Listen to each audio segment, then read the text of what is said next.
So I was giving a presentation to a group of district managers many years ago, and Mark Strickland was in the back of the room, and he raised his hand, and in a very flattering way, there you are, Mark, still in the back of the room, raised his hand just like that. It looked just like that. I said, Mark. He said, Reade, I just want to tell you, the thing I like about you the most is you never talk about numbers. I thought, oh my goodness, it struck me. I really don't talk about numbers much at all. It hadn't occurred to me till Mark pointed it out. But he said, yeah, you never talk about numbers. And I thought, well, you know, numbers are sort of an end result. They're sort of an output, you know, and I do tend to focus on the input, which of course is people, right? It's people, and if you get all those components right, and people and process and those things, and culture and all those, the numbers work out if you get that. So I think that's why I don't tend to do that. But since Mark seemed to be hungry for numbers, and since many of you obviously think the way Mark does, I thought I'd give you some numbers. So there's a number, 32,000, right? You want numbers? Huh, there you go, 16,000. I have more numbers. You want another one? Yeah. See, Mark, you were right. They were hungering for this, okay? There we go. That's all the numbers I'm giving you. I'm not giving you any other numbers. That's it. That's all I got for you. So, 32,000. You might say, why 32,000? When I look around this room, and look at the people in this room, and with the understanding of demographic trends and health trends and frankly, life expectancy, I can say that averaging the people in this room, that odds are you'll probably live to be about 88 years old. That's it. That's your average life expectancy for the people in this room is roughly 88 years. And it's just math. Just go to the internet. But it's true. And if you live to be 88 years old, then you will live precisely, ready? 32,000 days, right? We were waiting for it. You knew it was coming. 32,000 days. So on average, give or take, the people in this room, on average, get about 32,000 days to live and breathe on this earth. And if you... Yeah, there it is, right, that's how it works. And if you do that, you know, you could look at that and break it down in a few different clumps. First 8,000 days gets you to 22 years of age.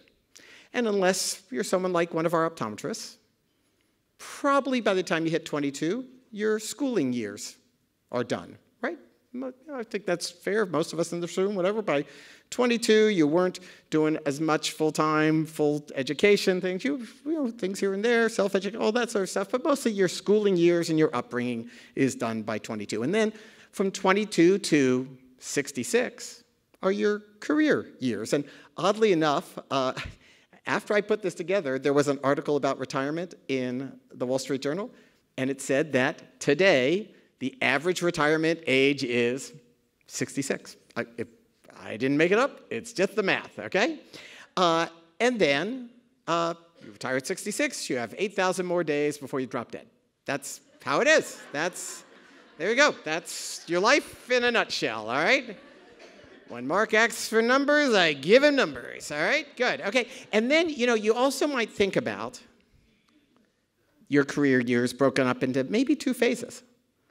The first 8,000 years, from 22 to 24, is sort of a finding your career foothold, a striving, an ambition, and then somewhere around, say, 44, sort of a generative impulse takes over.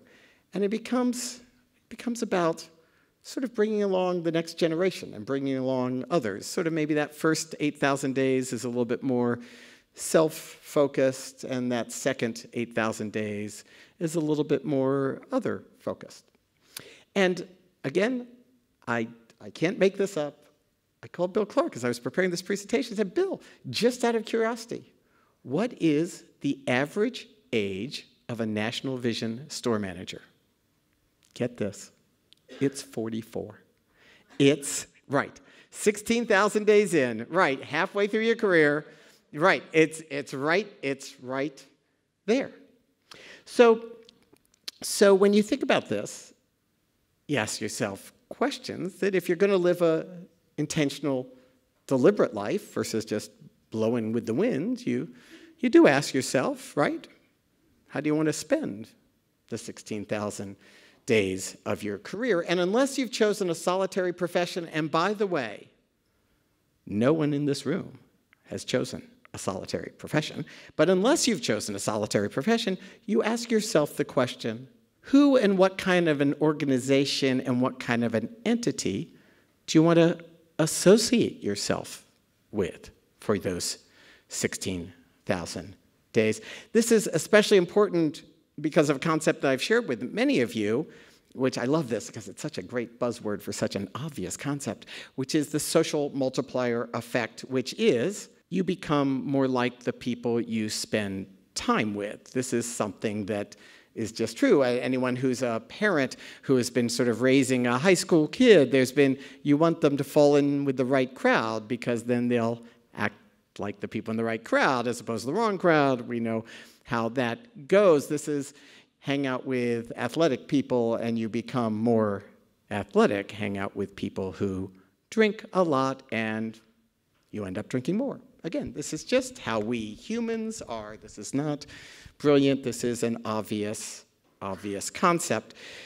But we all need to answer this question, who and what kind of an organization and entity do you want to associate with because of the social multiplier effect? We will become more like those people. And by the way, a quick warning to you all. As the manager of a store, your multiplier effect is larger.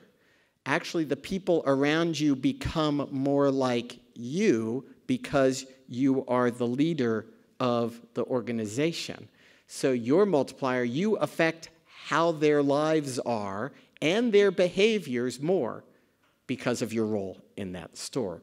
But when I ask myself this question, I come to a question for myself, which is, what do I want out of the company I work for? What is the company that I want to work for? And that's what I'd like to talk to you about. The company I want to work for is honest and upright and wholesome. I mean, who wants to hang out with and work with dishonest people, right? And then become more like them. I mean, that's even worse. One, they're dishonest, and then you become more like them because you're hanging out with them. You know, when I think about last night, I mean, what was it? It was good, wholesome fun, right? I didn't see anyone get stone drunk and all that. I didn't think anyone felt uncomfortable or oppressed. People could come and go. I hope people felt relaxed, that it was homey and easy and relaxed, a wholesome environment. I think people want to work in a wholesome environment. I want to be associated with a company that's healthy and healthful, that promotes good health habits amongst one another. You all know that if you visit the Retail Support Center, we have that book-taking library of the books that have affected the philosophical underpinnings of this company. And the book that has gone out the most is the book Younger Next Year, about how to be younger a year from now than you are today through becoming ever healthier. That's the book that has moved the most, that has more people have taken. Apparently, Good to Great is not the book they wanted. They wanted Younger Next Year. That's the book. And it's also, I've received more thank you notes that went along the lines of thank you for getting that book to me, Younger Next Year.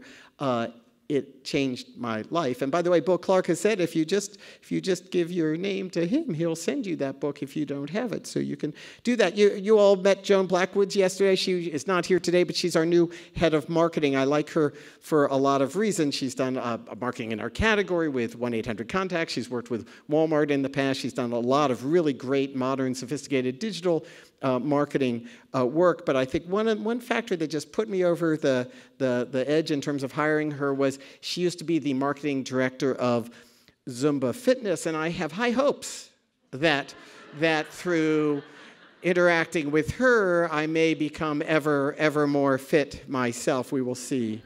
Judge me next year on on that. The company I want to work for creates community. What are we doing in this room? What has happened over the past few days? We've created community. We've had interactions. We've come to know one another. We've come to enjoy one another, trust one another, have a few jokes.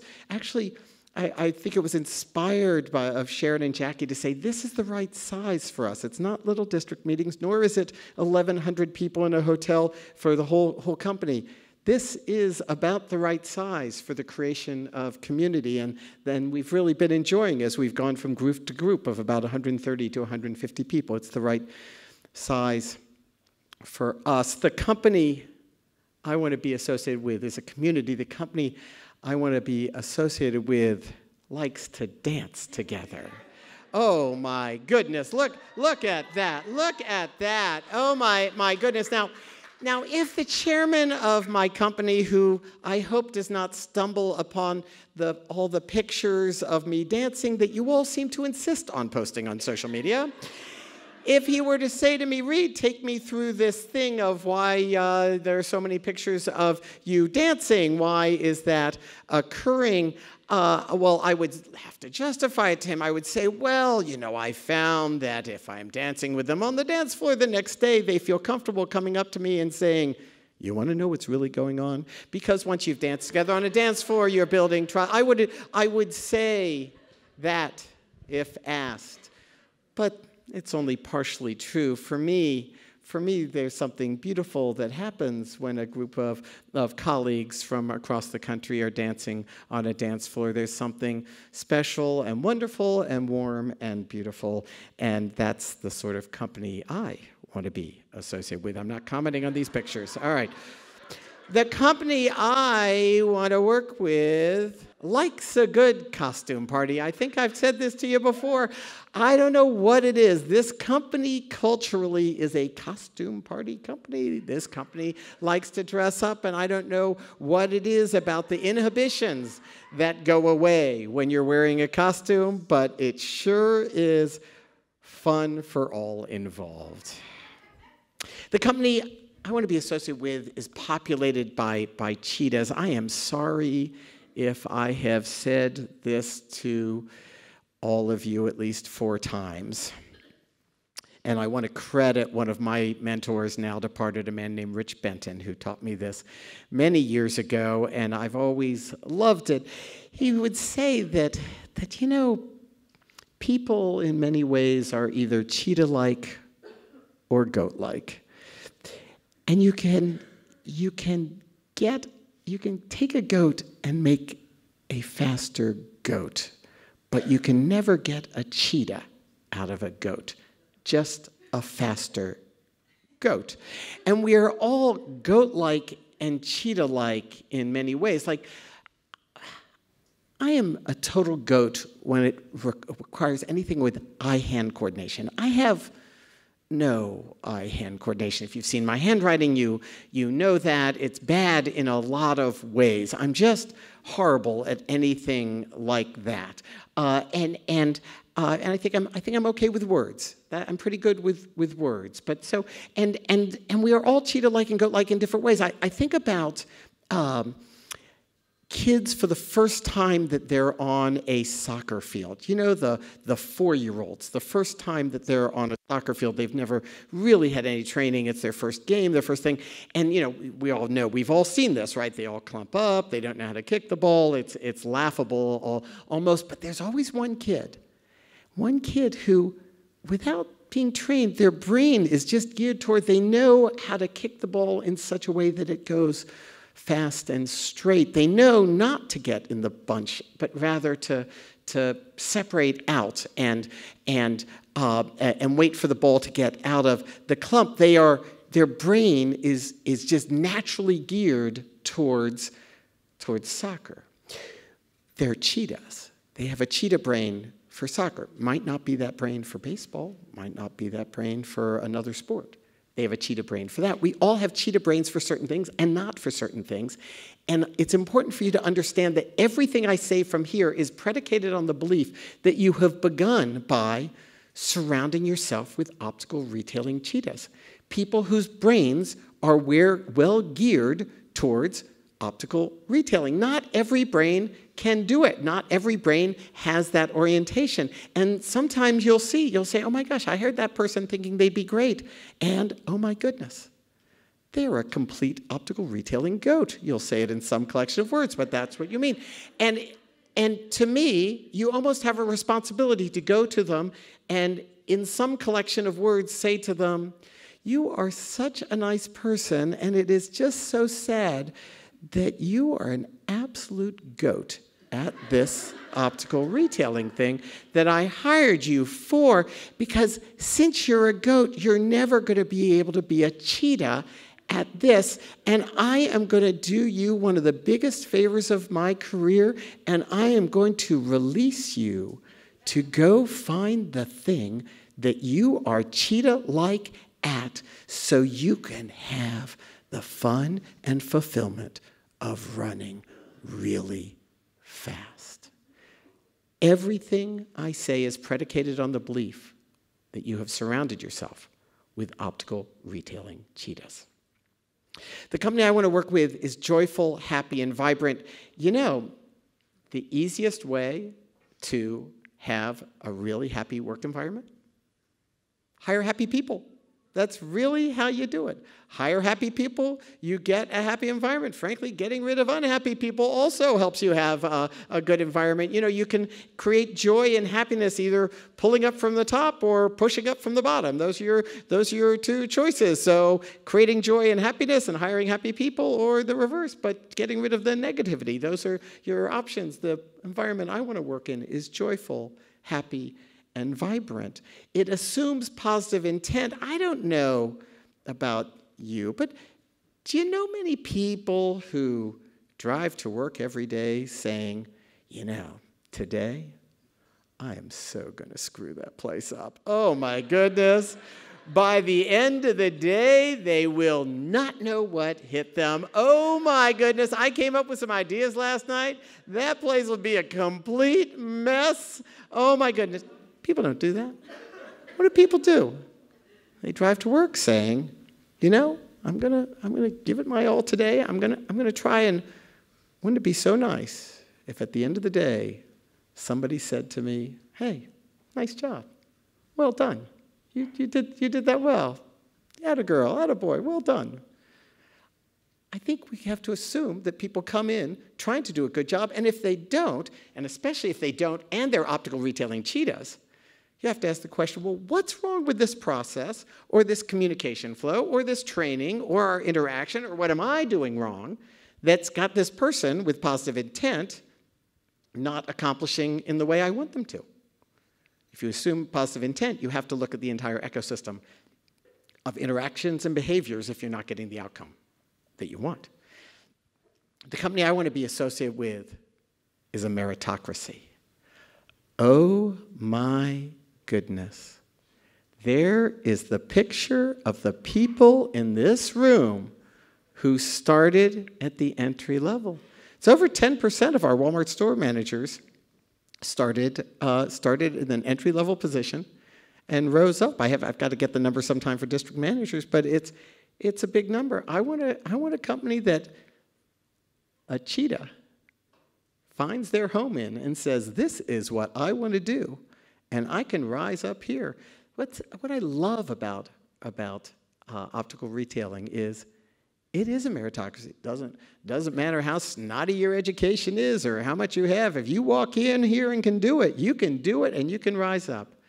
The company I want to be associated with is a meritocracy. The company I want to be associated with is a company that makes people bigger and not smaller, and we all have the power to make those around us bigger and not smaller. You know, I've heard that in parenting, the thing parents have to remember, and have to remember even more as their children get older, is that children hear what a parent says as if it's being shouted from a megaphone.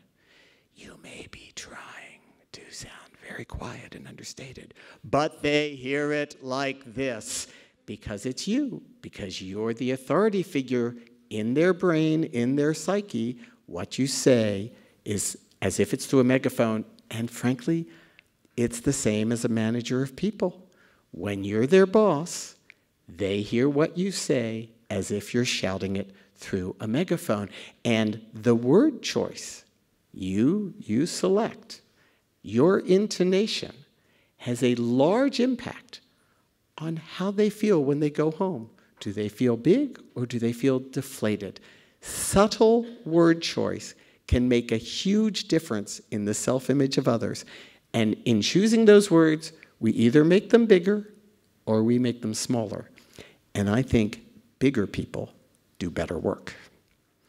The company I want to be associated with interacts with warm candor. There's a big hedge fund manager named Reade who is on the talk show circuit, and he has a philosophy that we should all interact with radical candor. And in his company, after every meeting, you grade everybody else in the meeting, and you send them some comments. Well, I don't think you said that very well. I didn't like the look on your face after you said it's radical candor. Whatever you feel about them, you tell them dead on, so they know exactly what you're feeling. Gosh, I think that would be an environment that make people a lot smaller, a lot faster. All I know is I don't want to be associated with an environment like that. I want candor. We cannot get anywhere unless we're telling the truth to one another.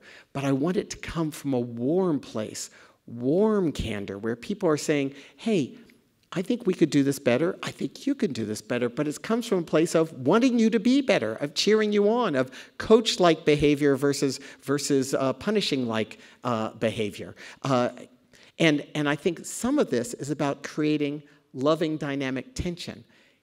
We're all not going to agree on everything all the time. Let me tell you, in the Retail Support Center, we do not agree on everything all the time. We got a lot of different personalities coming at things from a lot of different angles. We will not agree, but if we can find ways of having the interaction cause dynamic tension, but loving dynamic tension, then we maintain a community, we maintain good, healthy interactions, and we live to get to better and better places through speaking our truths from a warm place. The company I want to be associated is service-driven and filled with service-driven people, people who are oriented just to serve others. I love to think about a story about when somebody at Nordstrom's, which is known as one of the high-service retail organizations. They were the gold standard for a long time of service, and I remember somebody from Nordstrom's was once asked about who's in charge of training, because they were trying to figure out how you train people like that. And they said, we don't train our people. Their parents did that. And isn't that wonderful? In essence, their parents trained them, and they came to us with that sort of orientation. I think it's an important thing to keep in mind in our hiring criteria. Is this a person who is naturally service-oriented? I love the Disney story. What is the key thing that they're trying to hire for? They're trying to hire for the sort of person who, when they're walking by a family where one family member is taking a picture of the rest, who naturally and instinctively says, hey, why don't you get in that picture so I can take it? Because they know it would be a better, more memorable picture of the family. The company I want to work with is service-driven. I want to work with a company that learns from one another, inspires one another, and celebrates one another. What has happened in this room and at this conference over the past few days? We've learned from one another. We've inspired one another. We've celebrated one another. And frankly, in celebrating one another, it allows us to learn from one another, because when somebody is celebrated for doing something particularly well, other people know, oh, if I need to work on that, I could call that person, because that's their superpower, and I can learn from them. That's the sort of company I want to be associated with. I want to be associated with a life-giving environment. Things, tasks, environments, they're either life-giving or life-sucking, right? I mean, that's just how it is. All of us can go through our day, because every job has its life-sucking aspects to it. Believe me, sometimes get me started on that. Every job has aspects that are life-sucking and those which are life-giving. If the life-sucking things become the majority for far too long, you're probably in the wrong job. But the company I want to be associated with is a place that creates life-giving environments, again, relating to making people bigger. It's a lot about word choice.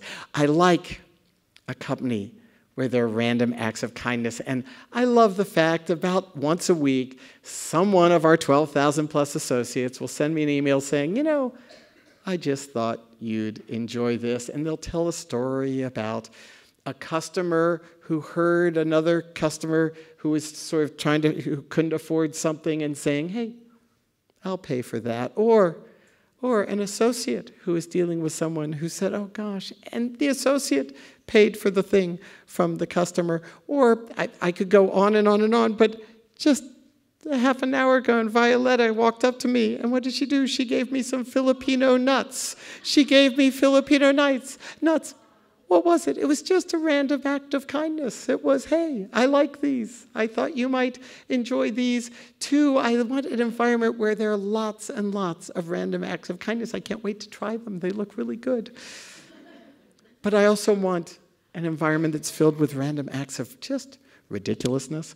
I don't know why I like this so much, but I like it so much. So, last year, I don't know what happened, but I just started getting into optical socks. I'd go into a sock store, there'd be socks with eyeglasses on them. I thought that was pretty much fun, so I just started wearing optical socks all over the place. I'm wearing optical socks now, and then I thought to myself, why should I have all the fun? And let's see, hold on, I don't think, what happened to my socks? They're in this box. Oh, it's a little box. We had a bigger box because here are some socks. You're all going to be getting socks, okay?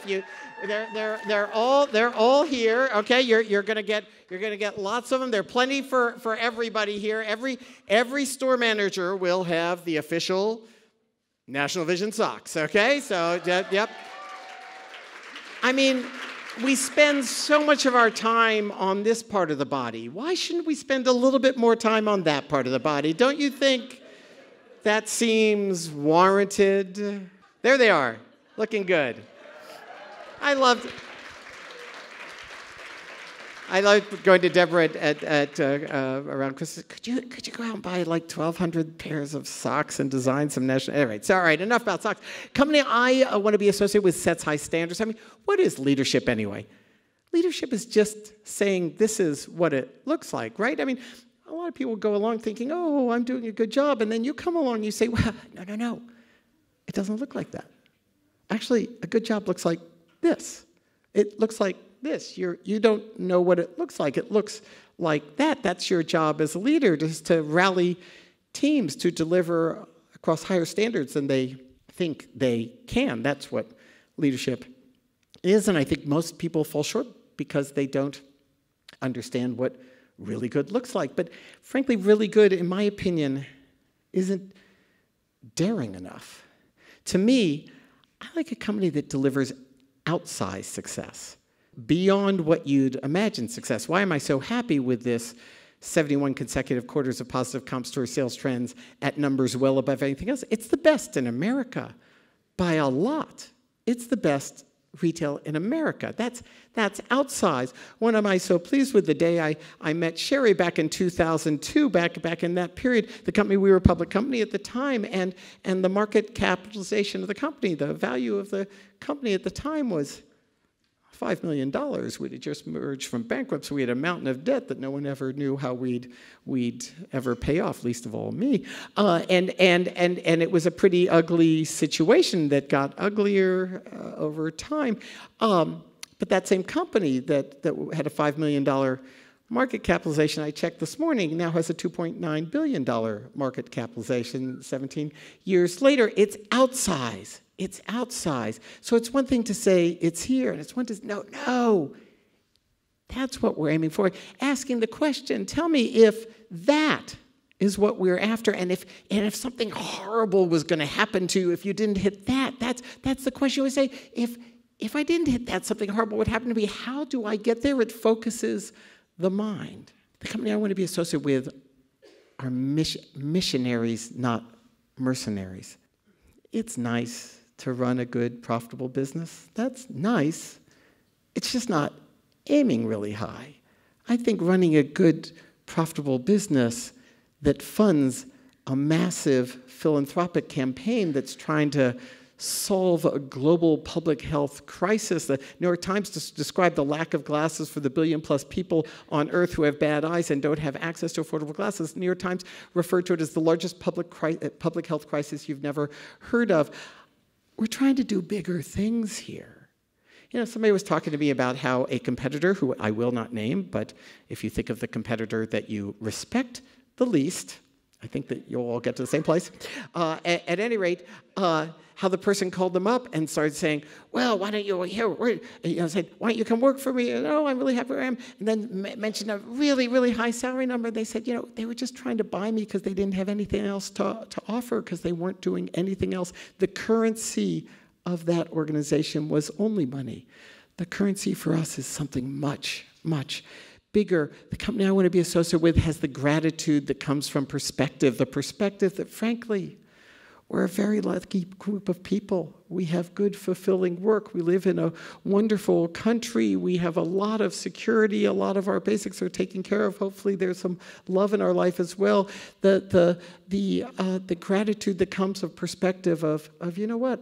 I got a lot to be thankful for. And through all of this creates sort of a self-reinforcing cycle that keeps people in the organization for a very long time, like this group of people who spent over 15 years in this community of folks.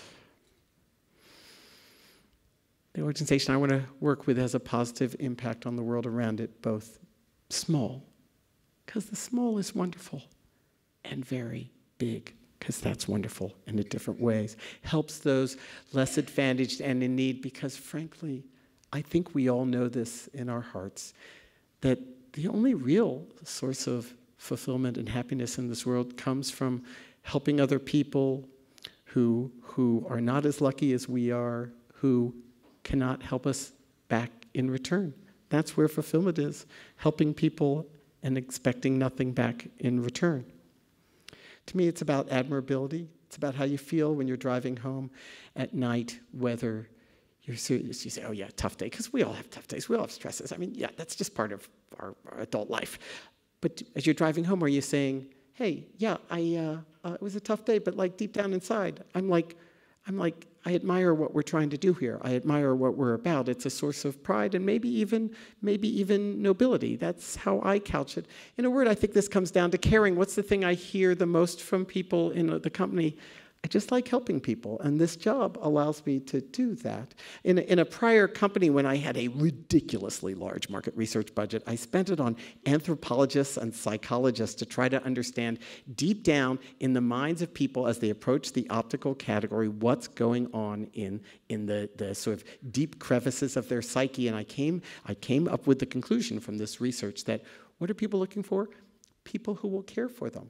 A doctor who will care about getting their prescription right, who will care about their health, and then people will say, no, you do look good in this, or no, do not walk out of here with that. That is just a wrong decision. They're looking for good, honest care. You know this, I know this. I had to spend a lot of money on these psychologists, but you knew this beforehand. I think this is sort of the key underlying benefit, and if we're the most caring organization, we will continue to win and win in this word-of-mouth business, this fair business where those who take the best care of the patients and customers win, and those who don't deserve to lose. I am not naive. Well, I'm a little naive, but I'm not completely naive.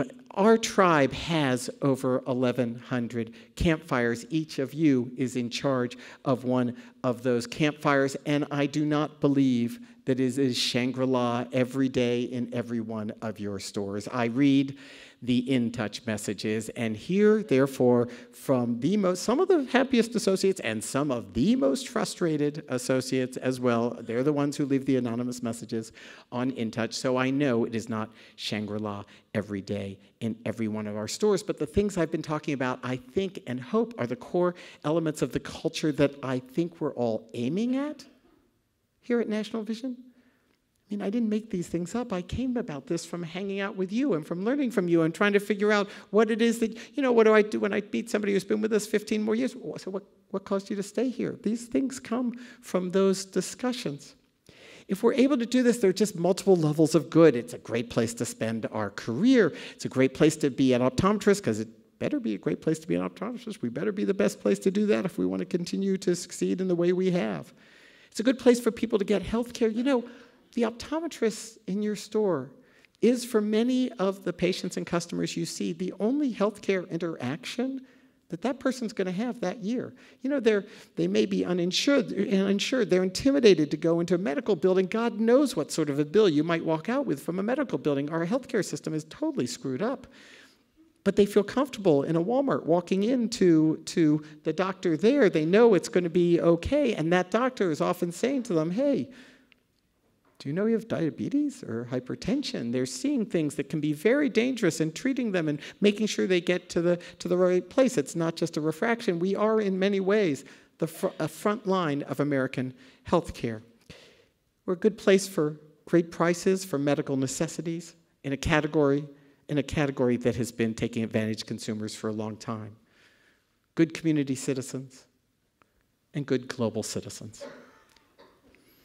I'm hoping these are the elements that drive you too, because if so, then we're doing work that we can be proud to be associated with, a proud place and way to have invested some of our very, very precious 16,000 days. Let's go forth and create the company that we are very proud to be associated with. Thank you very much.